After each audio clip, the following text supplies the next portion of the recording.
Real estate country के development में बहुत इंपॉर्टेंट रोल प्ले करती है। इसमें काम करने वाले बिल्डर्स न सिर्फ इंसानों के रहने के लिए हाउसेस और अपार्टमेंट्स बनाते हैं, बल्कि कई बड़ी कंपनीज के ऑफिसेज या टूरिस्ट अट्रैक्शंस के लिए स्ट्रक्चर्स भी बनाते हैं। इंडिया में पिछले कुछ सालों से बड़े शहरों में नए नए अपार्टमेंट बिल्डिंग्स के कंस्ट्रक्शन देखे गए हैं। इन्हें लोग बहुत पसंद करते हैं। इसके साथ ही पाकिस्तान में भी रियल एस्टेट इंफ्रास्ट्रक्चर में डेवलपमेंट्स हो रहे हैं। आज के इस वीडियो में हम इंडिया के बिल्डर्स को पाकिस्तान के बिल्डर्स के साथ कंपेयर करेंगे। टॉप रियल एस्टेट कंपनी से लेकर फेमस बिल्डर्स तक सभी चीजों के बारे में हम जानेंगे। मैं हूँ आपकी होस्ट और दोस्त नताशा और आप देख रहे हैं India top facts. Number 1, introduction. India का कंस्ट्रक्शन इंडस्ट्री एक बहुत ही इम्पोर्टेंट सेक्टर बन गया है, क्योंकि ये बाकी दूसरे रिलेटेड सेक्टर्स के लिए इन्वेस्टमेंट अपॉर्चुनिटीज लेकर आता है। 2011 टू 2012 में कंस्ट्रक्शन इंडस्ट्री ने इंडिया की जीडीपी में करीब 6 लाख करोड़ रुपए का योगदान दिया था। ये सेक्टर लेबर इंटेंसिव है, इसीलिए यहाँ बहुत लोगों को जॉब्स मिलती है। करीब 5 करोड़ से ज्यादा लोग इस सेक्टर में काम करते हैं। फ्यूचर में भी कंस्ट्रक्शन बिजनेस बहुत इम्पोर्टेंट होने वाला है।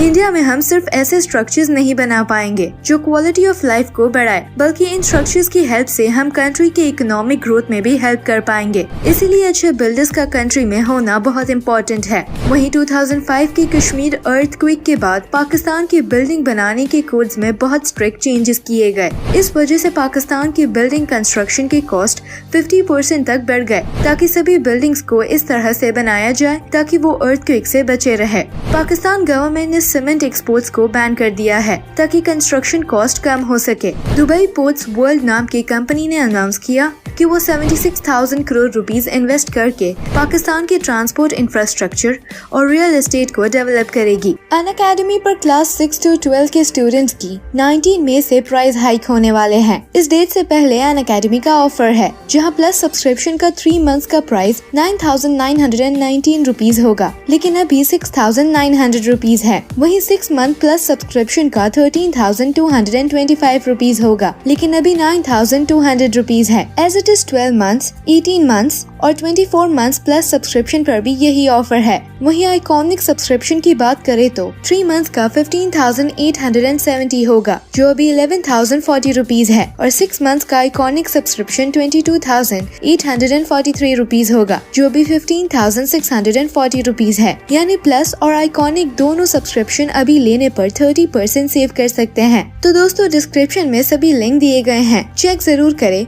और हाँ, अनअकैडमी की किसी भी सब्सक्रिप्शन पर 20% डिस्काउंट पाने के लिए हमारा कोड FACTS10 जरूर यूज करें। Number 2, most historic and famous buildings. India में कुछ बेहद ही फेमस स्ट्रक्चर्स हैं जो आज मेजर टूरिस्ट अट्रैक्शंस बन गया है। उस वक्त में वहाँ के राजाओं को बिल्डर्स माना जाता है और रिकॉर्ड्स में भी उनके ही नेम्स लिखे गए हैं। जैसे कि आगरा फोर्ट को बनाया है अकबर ने, अजंता एलोरा केव्स को बनाया है गुप्ता रूलर्स ने, और इलाहाबाद के आनंद भवन को बनाया है मोतीलाल नेहरू ने। चार मीनार को बनाया है कुली कुतुब शाह ने, ताजमहल को बनाया है शाहजहां ने, और हवा महल को बनाया है महाराजा प्रताप सिंह ने। वहीं पाकिस्तान के कुछ फेमस बिल्डिंग्स में आते हैं हिरन मीनार, जिसे मुगल्स ने बनाया था, बादशाही मॉस्क जिसे औरंगजेब ने बनाया था, लाहौर फोर्ट जिसे अकबर ने बनाया था, शाह फैसल मॉस्क जिसे टर्किश आर्किटेक्ट वेदत दालोकी ने बनाया था, और शालीमार गार्डन जिसे शाहजहां ने बनाया था। Number 3, top real estate companies today. पहले के जमाने में 1 या 2 बिल्डर्स मिलकर एक बिल्डिंग को बनाया करते थे, लेकिन अब बिल्डर्स ने अपनी अपनी कंपनीज खोल ली है। इन्हें रियल एस्टेट कंपनीज भी कहा जाता है। कुछ टॉप कंपनीज के नेम्स हैं: Ansal properties and infrastructure, brigade enterprises, DLF limited, Godrej properties limited, India bulls real estate, L&T realty, Oberoi realty Omaxe limited, Prestige estates and सोभा लिमिटेड। वहीं पाकिस्तान के टॉप रियल एस्टेट कंपनीज की बात करें तो एस्टेट लैंड मार्केटिंग, जमीन, ग्राना, agency 21, star marketing, gem builders, square 9 और चौहान एस्टेट कुछ टॉप नेम्स हैं। Number 4, future infrastructure budget.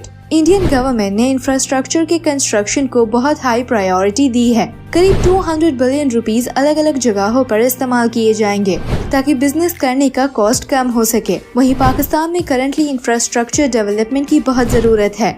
2021 में उन्होंने 900 बिलियन रुपीस इंफ्रास्ट्रक्चर में खर्च करने का दावा किया था। तो दोस्तों, अगला वीडियो आप किस टॉपिक के बारे में देखना चाहते हैं ये हमें कमेंट के जरूर बताएं। वीडियो पसंद आए तो लाइक और सब्सक्राइब करें और पसंद नहीं आया तो डिसलाइक करें।